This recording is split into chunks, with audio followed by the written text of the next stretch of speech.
Yeah, I'll give a brief update. I think most people were here last time, but anyone who doesn't know me, I'm Daniel Gammons, Business Director for Liberty Leisure. So just to give a quick summary on, that should say 24, 25, not 23, 24, but that's fine. Last year was a really good year for Liberty Leisure from a financial point of view. Obviously started with obviously off the back of losing Kimberley, which was obviously not good, but financially we've had a very good year, managed to stabilise. So we, in terms of the management fee, we took £273,000 less than the previous year, which was £123,000 less than was budgeted for originally. And then in terms of income, there was a significant drop, obviously because we didn't have Kimberley anymore, but we were 134k up on target. Just so you know, I'm just going through what's on page 24 if anyone's following along. So in operating expenditure, again, it was a significant drop, and importantly, a bigger drop than the income was a drop. So we were 111k below target on that one, so 11k saving compared to what we had budgeted for. And then ultimately it led us to a surplus of £794. So not a significant surplus, but from an original budget of a 95k deficit and not taking 123,000 of the management fee, it's a very, very good year. And any of this corporation tax from the surplus is offset against losses in the previous year, so there's no corporation tax to pay. That, all in all, leaves our reserves at £442,827 as opposed to the previous year, which was £442,033. That's my brief summary, and it's just if anyone has any questions on any of the. Yeah. So when did Kimberley shut through that year? Did it? No, it shut on the end of March, so we started the year without Kimberley on the 1st of April. But it was budgeted, obviously, for the 2024. It was originally. It wasn't obviously when we revised. But not from the revised. But originally. But obviously when you compare it to previous year, you're comparing 3 centres to 2 centres. Yeah. Okay. Cool. Can I just confirm that these are the accounts? It should say 24, 25 in both parts there. Yep. On page. I 23. tried to be clever and copy the previous years. Right. Okay. And Okay. it works so predominantly, it's kind of apart from important. the fact I didn't pay attention to that first page. Never mind. Thank you. Do we have any more questions? Councillor Jeremiah. I think it's really good actually, because obviously what's happened is that you've lost Kimberley, and obviously you've reduced direct costs, haven't you, associated with Kimberley, but you've also what costs were going to be absorbed by Kimberley. You've managed to save those as well to come out in a really good situation. So well done. Yeah. Yeah.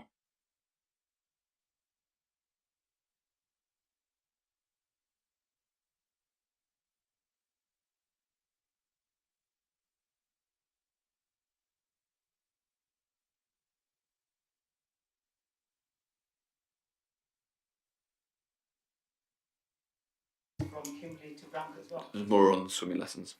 So yeah, we did have some of the swimming lessons, people that were in between Kimberley and Bramcote come across. Councillor May. Yeah, thanks for that. I was just wondering, out of interest, so it says the income was 134k, so 5.4% above target. Do you think there's any particular reason why it's above target? And I think in terms of, as well, it might be worth pointing out that I think a lot of people who used to go to the facilities in Kimberley now go to Hena or Ilkeston rather than Bramcote. So, but yeah, on that question, is there any data on that?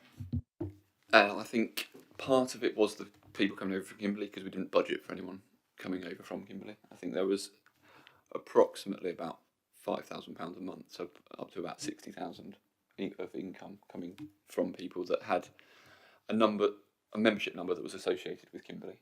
So I can't say that some of them might have been a member of Bramcote anyway, but that those people that originally joined at Kimberley had a Kimberley number contributed about £60,000. So that's part of it.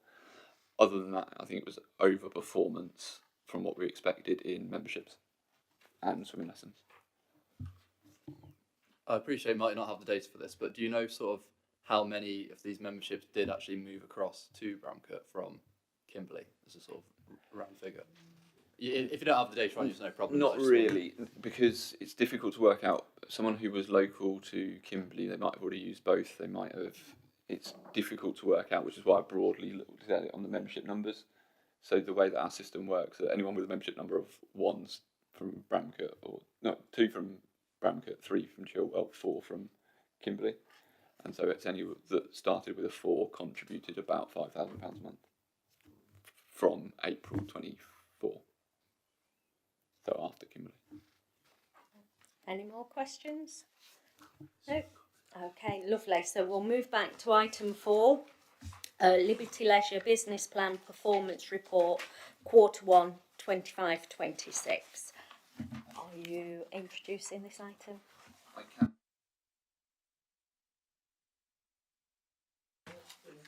Do we have questions on this? Anybody? So it's pages 13 to 22. So if you want to have a quick flick, and then I'll see if you've got any questions. While you're looking through, I'll pick out some of the key bits. In terms of just working through on page, doesn't have a page number, that's useful. The one that starts with the table on the figures. So we haven't called on any management fee to date in this financial year. We expect it to come in the next couple of months, in line with when we pay our service charges to the council. We're ahead of target on attendance. We are below target on, or below budget, I would say, on expenditure rather than target. Because obviously we always want to spend, if we can spend less, then that's always beneficial rather than it being a target to spend that amount. Slightly down on membership income, but that has picked up in Q2 to date, but less down than we are down in the expenditure. So overall, a net positive difference between the two. Total number of direct debits collected, I think we talked about this one before, about whether it's actually a relevant measure necessarily. But that is slightly down, but I think it's down because the measurement is set incorrectly. But that's because it's more down than the membership would be. And memberships generally are on target to achieve where we're at the end of the year, assuming we have a good end of this year. Q4 tends to be the busiest time when you've got New Year's resolutions and things for people to join the gym. And ultimately, at this end of Q1, our budget was as set. So we were forecasting a deficit of £57,000. That has since improved in Q2. But obviously, we're here to talk about Q1 for now. Any questions? Yeah, Councillor Jeremiah? Yeah, why would you set a Q1 target which is less than what you've achieved in 23-24 for total number of members, fitness and swim school? But 23-24 was when we had Kimberley. 24-25. So it was 24-25 when okay. we no longer had Kimberley. Good point. Any more questions? No. Oh, Councillor May. Sorry, no, yeah, I'm sorry. I was just having a look at the bit about the alternative provision in the north of the borough, and it says about the description in terms of exercise referral in the north of the borough, etc. I don't know, has there been any work with other authorities like, I don't know, like Amber Valley or the city or anything like that, to work with them over swimming facilities? Because I know a lot of people, I've had a few people email me about this, saying that they've not, it's basically impossible for them to come to Bramcote to do any swimming, and obviously they just have to pay full price at the other places because it's not in the borough. So I don't know if that's been looked at all. From our perspective, no, because it's obviously we're operating the facilities that were given by the council, or we rather than point to people. I think if there was going to be a scheme, that would be more of a council process from our point of view. Yeah, I'll look forward to seeing the figures from the New Kings Lane. I see the sign-ups are starting today. Not quite yet today, but Oh, it that was says 8. changed a little bit. But, Oh, yes. okay, But yeah, it's looking good. I was there this morning. fabulous.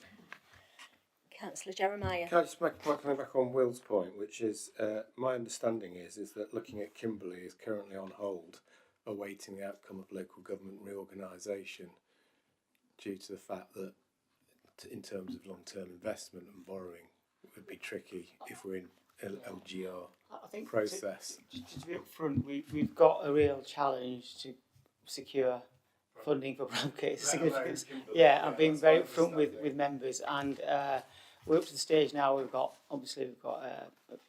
some tweaks of design in terms of pool depth and spectator gallery. Then we've got planning in December, and then we need to bring the report back to cabinet in January and February to agree the funding for it. And then looming in the summer in June is the Minister's decision LGR. So you do not want to be getting too close to that date, because then in a different environment, and any decisions over £1 million need to go through a different approval process. Yeah, I'll just come in on that. My question wasn't about particularly that issue. My question was working with other authorities rather than that, is what I meant. And yeah, I mean, I could make other comments, but obviously it's not for this forum. Thank you, Chair. Page 19, it mentions the Hickins Lane facility, and it says there's a lot happening, planning, opening and operation of the new Hickins Lane Pavilion. And it seems to be happening quickly, but it's got a due date of March 28. Is that for something different? Because we're at 82% progress. I'm just wondering what's happening in March 2028.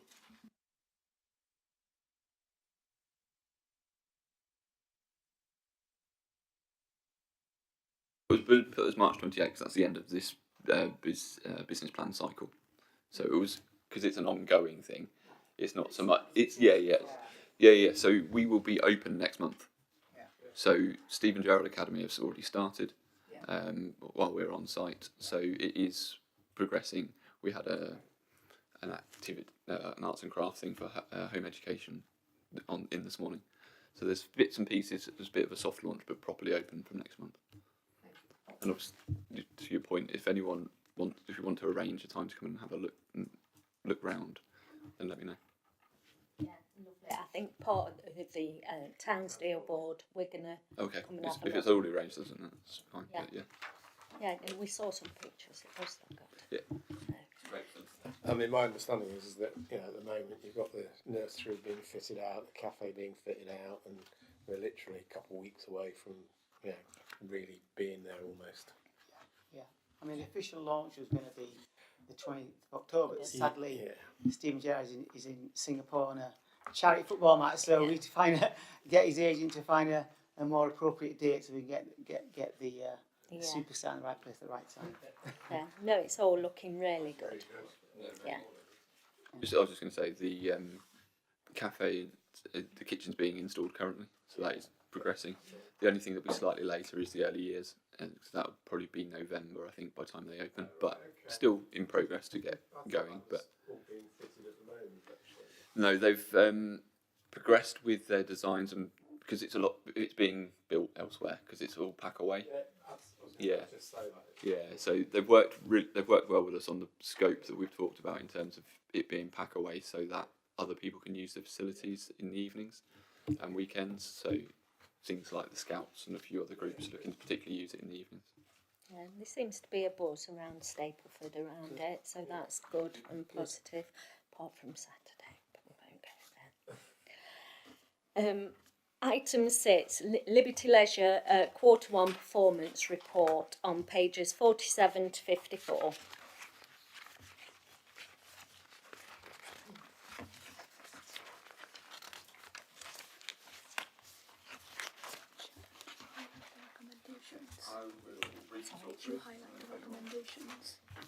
I'll briefly talk you through, and if anyone has any questions, please ask. So this largely has a similar information as to the previous report. This one is the one that we use for our board, and the previous one is based around the business plan. So in terms of fitness memberships, we are ahead of where we ended 24-25, but obviously still a little bit of increase to go to get to where we want to be for the end of 25-26. also bearing in mind that doesn't actually include the figures for the gym element at Stapleford Pavilion. That isn't included in here because it was elsewhere at the time. But so we'll include those on top of that. But progressing well. Obviously, we always want more. It's generally the way of things. You always want more members, but when we're doing quite a bit to do that with in terms of marketing and what have you. Similar principle with swim lessons, other than it's slightly down, but there's a lot being done about trying to get that back up again. It's always fairly consistent, but with pressures on people's incomes generally, it's difficult to particularly keep people going into the higher higher stages. Once a child has learnt to swim, the focus often leaves from a parent's point of view, because once they're safe, do you need to get them to those next stages? So it's trying to provide opportunities for people that want it and get as many people through that. But that's something we're managing and trying to get. Obviously, the less classes you run, also the more you're saving them from a staffing point of view, and that type of, you can put more things on for members. So there's pros and cons. And then point 3 is just the addition of the 2. So in terms of total members, I was having a look at that just before I came. Today, as of today, we are about 5,600. So over 100 up on where we were at the end of quarter 1. So, like I said earlier, quarter 2 has started pretty well, and so we're quite happy with that, particularly over the summer, which isn't traditionally a busy time for gyms. In terms of attendance, we're ahead of where we thought we would be, which is good. And then in terms of the finance, is what I said before, we're currently budgeting £100 better at the end of quarter 1 than where we were budgeting, or where we'd forecast. Some drops in salaries through efficiencies. So if someone's off sick and you don't need to replace the whole set on leave, and you don't have to replace the whole time, and we don't. So does that make sense? So if someone's on annual leave and it's not a role that has to be completed for the whole period of time, so do we need to bring someone in to do 3 of the 7 hours, and just those sort of efficiencies? It's not just replacing hours because they were there, it's thinking about it slightly differently. Would that not have happened in previous years though? Yeah, it has happened, but we're always looking at being gradually more efficient, and it's probably more so as technology moves on. There's more things that we can do from a technology point of view that means that we need less hours. So if someone leaves a job, we're looking at, do we need to fully replace it with the full hours, or can we reduce the number of hours, or can we give them additional responsibilities within that time to justify that expense. So also slightly down on the memberships, but up on other income. Particularly, I think there's some areas at Chilwell in the sports hall and things that are looking pretty good. And as before, we haven't actually called on the management fee to date, but we will. Before Zulf gets too excited. Oh, any questions? Any comments, questions? Councillor Me? Yeah, I've got a couple of things. The first thing's more of a thing I just wanted to say. So it says in actions to grow memberships, continued plan marketing activities, encouraging new people to join. I think that's definitely really important, because a lot of the sort of stuff we see about the referral scheme is within this council, or we see it very occasionally on Facebook. So I think having that more people be aware of that is really, really important. The second thing I wanted to ask was more of a general point. So it says actions to grow memberships in point 2 on the swim school memberships. Continue to recruit and support volunteers to enable them to become swim teacher. Presumably, does that mean that the volunteers basically go in, get qualification, and then can be employed by the council as a swim teacher? Am I right in understanding that? Yeah, essentially it's a step programme that we often get people to do a voluntary thing often before they're 16. So they'll start as volunteers, and then when they become 16 we might put them on a course to do their level 1, which is when they become an assistant swim teacher, when they're in the water helping the children. And then if they're good at that and they want to progress, then they go on to do a level 2, which is when you're outside the water teaching. So it's just kind of that progress of trying to keep ways of getting people in rather than always just recruiting people that are fully qualified. But yeah, we've had some really good staff through that route. Councillor Jeremiah. Just looking at utilities, that's like 38% down. Is that because you've just prorated it by taking the year and divided by 4? So therefore, because it's summer, it's likely to be heavily down. Or when you prorated it, I think what I'm saying is you've made a 34 saving.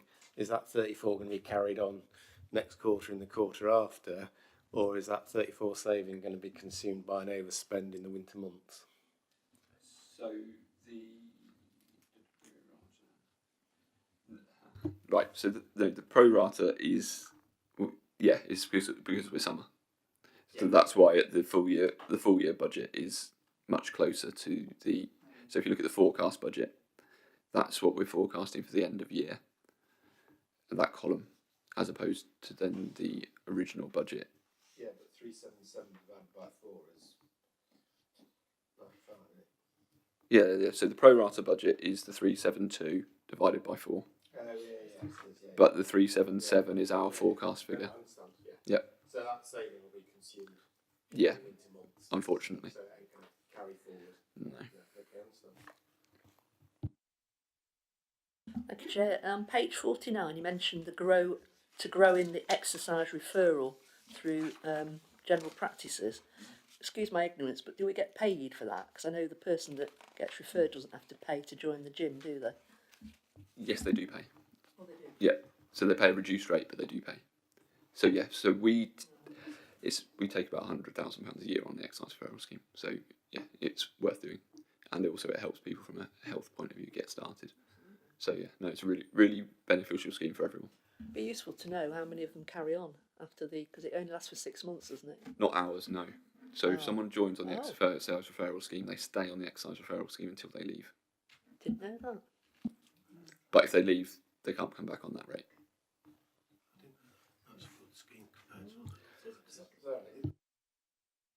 So do you have to provide feedback to whoever's referred them as well? So if somebody, presumably lots of people drop off, but you're still getting paid from the referral people. It's the person who's referred who pays. So it is the individual who's come into the gym pays. Sorry, I misunderstood. You go to the GP and help Yeah. the gym, and Yeah. then you refer to the gym and they pay you a subsidised rate and you keep on that rate forever, can't you really? Yeah. No, I thought the GP contributed. That would be a good idea. And then I was just saying, what? Surely you have lots of people who tip up and then don't continue anymore, and the GP's still paying. It must be really good. But yeah, okay. No, we do look at like different funding schemes sometimes if to help people that can't, or that with targeted conditions or targeted different things. But no, as a principle, the individual pays. Okay. Any more questions or comments? No, okie doke. Item 7, which is the work programme. So on page 55. I think, Chair, this needs populating with further Liberty Leisure report. I would expect the Q3 reports to be in there, so we can ask Maddie to add sort of the Liberty Leisure Q3 performance, Q3 financial performance. Yeah, the Q3 performance and Q3 business plan. Would you perhaps think about a health and safety risk assessment report? Has that come to this committee before? I thought in the past we did present. Well, we'll have a think about that as well, but certainly those two on performance and finance, I suggest we add to the agenda. Okay. I was thinking that March we'll have the business plan, because I can't bring the business plan the January one because it's only been approved by my board now. So March 26th, we'll Liberty Leisure make business plan 26-27. Okay, Councillor. If I can Paul. beg your indulgence, obviously I'm not part of this committee, although it is a subcommittee of the gas committee which I'm chair of, but you may or may not know also that I'm the chair of the constitutional review committee. One of the ideas as it's come forward is actually to incorporate this, because now there's no development corporation and all the things that we had before, there's just this, is actually to incorporate it into gas. So we basically, this committee would not exist anymore, which makes sense because the officers won't have to come to an extra meeting, and we just incorporate it in governance and standards moving forward. But that's got to go through full council. Okay. So yeah, if we just put them items on, when is the next meeting? As Councillor Carr said, what happens is with any change because you then go to full council. So I'll check with our monitoring officer the date of that full council. But he's absolutely right. We're going to collapse this work into gas, and he's right. You know, there's only one main area of business, Liberty Leisure, so it makes sense to absorb. Absolutely. Okie dokes. So can we take a vote on that work programme? So I'll propose it from the chair. All those in favour? Oh, seconded. All those in favour? There we go. Thank you, everybody. That was short and sweet.